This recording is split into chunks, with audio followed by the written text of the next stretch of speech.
好快啊！唔使緊張，實驗係咁嘅。哇，白色嗰啲蟲卵嚟嘅喎，佢哋仲交配緊添啊！你睇下。好啦，我而家親身示範俾木虱咬嘅感覺啦。大家好，歡迎大家嚟到床虱博士嘅頻道，我係阿 Sam。今日我哋會繼續做我哋嘅床虱嘅實驗嘅。今日我要同大家先試一試兩隻內地嘅藥物，一隻叫做吉悅，一隻叫做比特芬。在我哋看來呢，佢哋個成效性都差唔多嘅，所以我哋一齊去分享俾大家啦。首先呢，大家可以見到左右兩段影片啦，其實佢哋個狀況都差唔多。佢有兩個特點，第一個就係床虱對佢有迴避性嘅。第二呢，就係床虱接觸到佢之後呢，喺一段好快嘅時間呢，都已經明顯行動係慢咗噶啦。咁我哋一齊嚟講下佢哋嘅成效性啦。佢成效性係良好嘅，真係能殺到床虱嘅。咁喺3個鐘頭之後，其實床虱都一齊死亡晒噶啦。而呢安全性上邊呢，我係會有啲擔心嘅，因為第一佢哋唔係一啲國際認證嘅藥廠啦。第二呢，就係見到佢哋啲藥性好似比較強。好快咧就會活動慢咗喎，所以看到咧佢可能化學成分都比較高啦。咁最尾迴避性上邊咧，兩個嘅藥品床虱對佢都有幾大嘅迴避性，係即時行開，可能都因為佢嘅化學藥品比較高啦。跟住我哋嚟到測試兩款美國嘅滅虱藥，就係 Ophio 同 Eagle 嘅。呢兩種嘅藥物咧，其實佢哋都係安全性都足夠嘅，都透過美國嘅環境保護局去通過一個測試啦。咁當然其實佢哋仍然都係有化學藥嘅成分嘅。我哋可以睇到床虱對佢都有一定嘅迴避性啦。咁不過咧 Eagle 呢隻藥物咧，其實個成效比較弱啲，可能佢號稱比較天然啲。咁咧就經過8個鐘頭床虱先死啦。咁 Ophio 咧，相對嗰個化學藥品咧個性質就強啲嘅。其實佢係建議咧就係都係要着保護衣去噴灑啦。床虱對佢都有一定嘅迴避性嘅。咁喺成效上同之前一樣啦，佢係能夠殺滅到床虱嘅。當床虱經過佢嘅時候，第二安全性上邊咧，佢安全性都係就係話唔可以噴喺床上邊啦，盡量唔好接觸到人啦，可以噴喺床嘅側邊、床嘅後邊啦，等等啦咁樣。迴避性咧同之前一樣啦，其實床虱對佢都有一定嘅迴避性嘅，咁有機會會影響成效。隨後我哋嘗試用熱風槍去測試，咁我哋見到咧呢隻床虱喺個膠兜嗰度喎，都係生龍活虎嘅，其實佢係要行得走得喐得㗎。咁然之後咧，我哋用個熱風槍咧去噴落去啦。其實見到咧，佢基本上係5-6秒度咧，已經係即時死亡㗎啦。而且咧死嘅方式咧係死透嘅，即係唔係喐下慢慢死嘅，係即時去死亡嘅。咁所以咧符合咗網上面所講啦，熱能咧其實係絕對係能夠殺虱嘅。只要佢喺高溫嗰度咧經歷一個時間咧，其實佢就會死亡㗎啦。喺網上嘅資料顯示，其實成年同埋青年嘅床虱，只要喺華氏113度，即係攝氏大概45至50度度咧，暴露15分鐘至20分鐘，必然會死亡。即使係難處理嘅虱卵、虱蛋，亦都喺華氏113度，即係攝氏45至50度左右咧，暴露1個鐘頭咧，必然都會死亡嘅。咁我哋見到真實嘅測試，熱力係的確能夠快速有效同埋咧一次性咁樣去殺滅床虱嘅。其實我哋聽到一輩嘅人講咧，以前都有床虱嘅，甚至有啲人住寮屋啊、住木屋咧，燉啲木咧會有床虱出嚟。冇錯，其實喺1950年、1960年代咧，床虱都係非常之盛行嘅。而嗰段時期咧，會好流行用 DDT 呢隻殺蟲劑咧去殺滅床虱。DDT 呢隻殺蟲劑咧係當其時係合法同埋安全嘅。咁但係咧用咗一段時間之後咧，有科學家發現 DDT 呢隻殺蟲劑咧其實好難分解，所以咧就禁止咗使用啦。禁止咗使用之後咧，當其時真係可以殺滅大部分嘅床虱，但有少部分留低嘅床虱，佢哋繼續繁殖咧，就變咗佢哋有抗藥性啦。大家可以睇下呢個 BBC 發出嘅新聞，佢已經講緊床虱嘅抗藥性係越嚟越高。大家亦都可以睇到，佢亦都話 DDT 嘅使用咧，令到現在嘅床虱咧普遍具有抗藥性嘅。其實最後嘅總結，我哋認為對我哋一般人而言啦，殺蟲劑並唔係處理滅虱最有效嘅方法。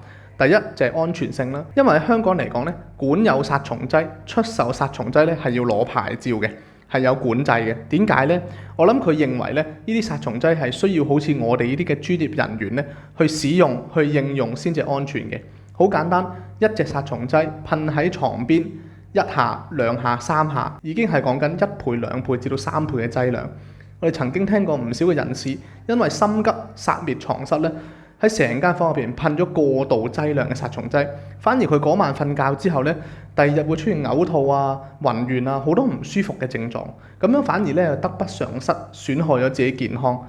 第二，如果屋企有寵物、有小朋友嘅話，嗰啲殺蟲劑更加要小心使用，因為唔安全嘅殺蟲劑俾小朋友食咗啦，我諗唔係可能啦，係一定對健康有風險啦。咁第二，點解唔係有效去處理床蝨呢？正如之前所講啦，殺蟲劑有2個問題。第一，我哋噴咗殺蟲劑嘅地方，床蝨對佢可能有迴避性，可能啲床蝨見到佢之後咧就唔經過佢，咁變咗效用大打折扣。第二，如果熟知床蝨嘅習性咧，佢哋繁殖力好強嘅，一隻床蝨出嚟吸一次血，每1個禮拜，然之後咧就可以喺1個禮拜內生咗50粒卵出嚟啦。咁其實好多時會出現咧，你殺咗佢少少，佢係生多嘅情況出現，令到床蝨嘅困擾咧一直持續。再加上如果你有睇我哋之前嘅影片咧，見到床蝨嘅卵咧係非常之細小、乳白色嘅。呢啲嘅卵咧唔會就咁擺喺地下噶嘛，佢會擺喺佢嘅巢穴嗰度，而佢哋嘅巢穴往往都係喺啲好隱蔽嘅地方，可能係一啲木嘅罅縫啦。咁呢啲根本係殺蟲劑噴唔到嘅。當我哋殺唔到啲卵嘅時候，咁其實即使當佢有效啊，我哋都要好長時間先至可以處理到床蝨嘅問題，因為佢個卵會不斷生又會不斷交配、不斷繁殖嘅。第3樣嘢咧就係隱蔽性好強，床蝨嘅隱蔽性好強嘅。佢可能係一啲床邊啦、木嘅罅縫啦、傢俬嘅罅縫入邊啦，甚至有啲人係窗簾都有嘅。